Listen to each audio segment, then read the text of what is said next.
Assalamualaikum warahmatullahi wabarakatuh. Perkenalkan, nama saya Titi Suryaningsih, NIM 2004017203231. Saya dari IT 302. Di sini saya akan mempresentasikan tugas UAS dari sistem operasi. Pertama yaitu sistem operasi. Sistem operasi adalah suatu sistem yang terdiri atas beberapa komponen perangkat lunak atau software yang memiliki fungsi untuk mengontrol seluruh aktivitas yang sudah dilakukan di komputer. Fungsi dari sistem operasi sendiri yaitu untuk memanajemen sumber daya komputer, penghubung hardware sebagai aplikasi dasar sebuah perangkat, mengoptimalkan fungsi sebuah perangkat, dan mengatur sistem kerja perangkat. Karakteristik sistem operasi open source. Yang pertama yaitu redistribusi bebas, yang kedua kode sumber, yang ketiga karya turunan, yang keempat integritas kode sumber penulis, yang kelima tidak ada diskriminasi terhadap orang atau kelompok, tidak ada diskriminasi terhadap bidang usaha. Distribusi lisensi tidak harus spesifik terhadap suatu produk. Lisensi tidak harus membatasi perangkat lunak lainnya. Lisensi harus teknologi netral. Untuk yang closed source, karakteristiknya yaitu harga yang relatif mahal, terikat oleh lisensi sehingga hanya bisa dikembangkan oleh pihak developer sistem. Kegunaan yang mudah karena terdapat petunjuk yang mudah dipahami, keamanannya lebih terjamin. Untuk skema dasar sistem komputer, jadi dari peralatan masukan atau input masuk ke port masukan, kemudian ditransmisikan melalui bus data, dikendalikan bus kendali, kemudian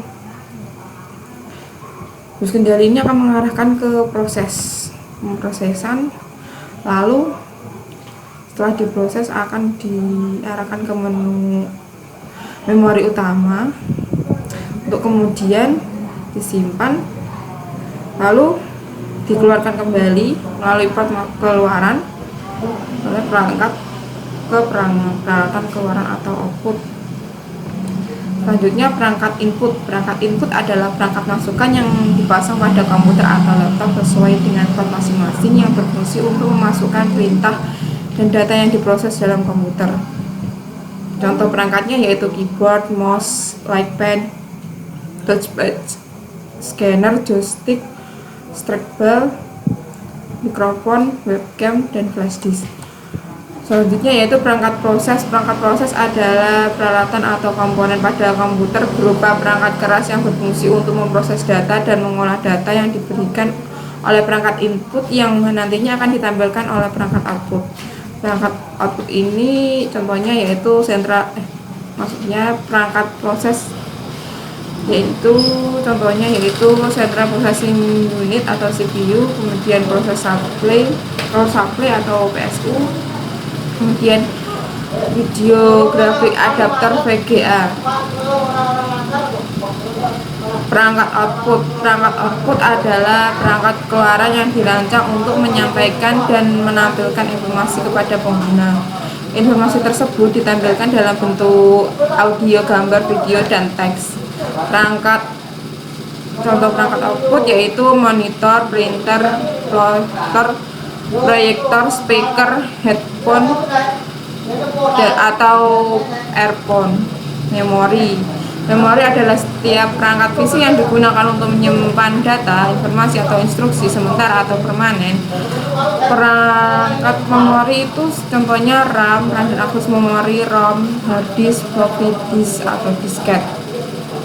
Untuk instalasi Windows 10 sebagai berikut. Jadi pertama kita buat dulu media instalasi Windows 10 nya dengan USB flash disk atau DVD.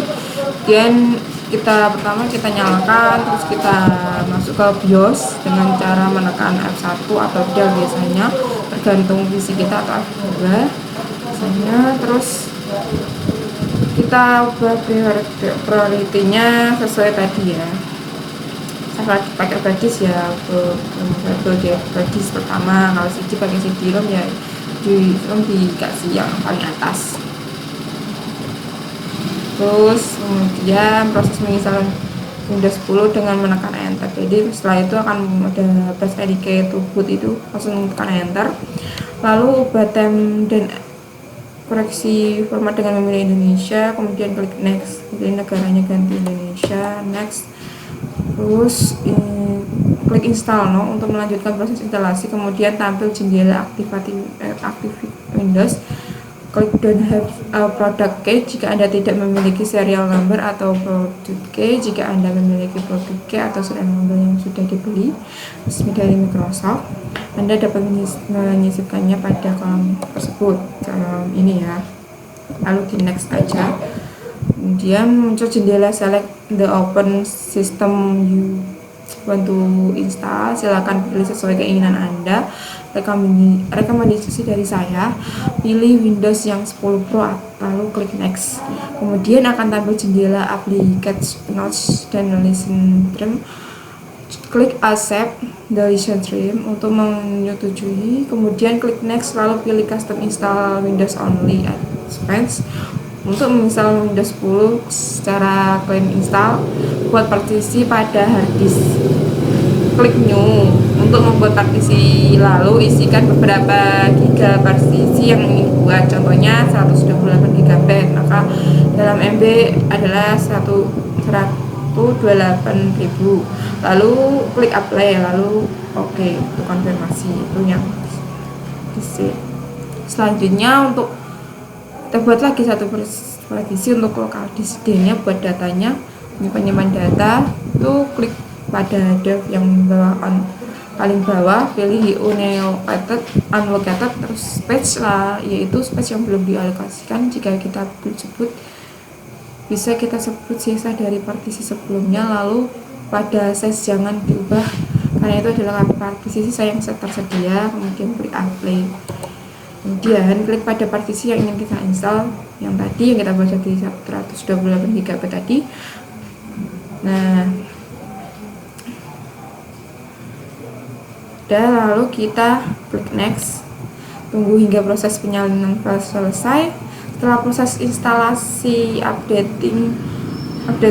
selesai, maka laptop atau PC akan restart secara otomatis. Cara restart secara otomatis, jangan tekan apapun ya pada keyboard saat ada tampilan press any key boot tadi.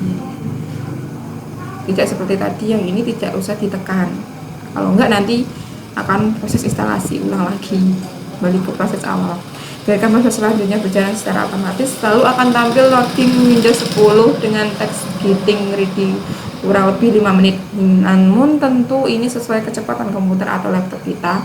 Tunggu proses berjalan hingga komputer atau laptop restart lagi secara otomatis. Pada tampilan Let's Start with Region Indonesia, untuk menentukan wilayah kita berada di negara mana. Lalu kita kan Indonesia, lalu klik yes. Pada tampilan keyboard layout, biarkan tetap US karena keyboard layout standar di Indonesia adalah US. Lalu klik yes. Kemudian pada want to add the section keyboard layout, pilih skip. Pada let's connect you to network, pilih I don't have internet jika kita tidak ingin menggunakan internet saat ini.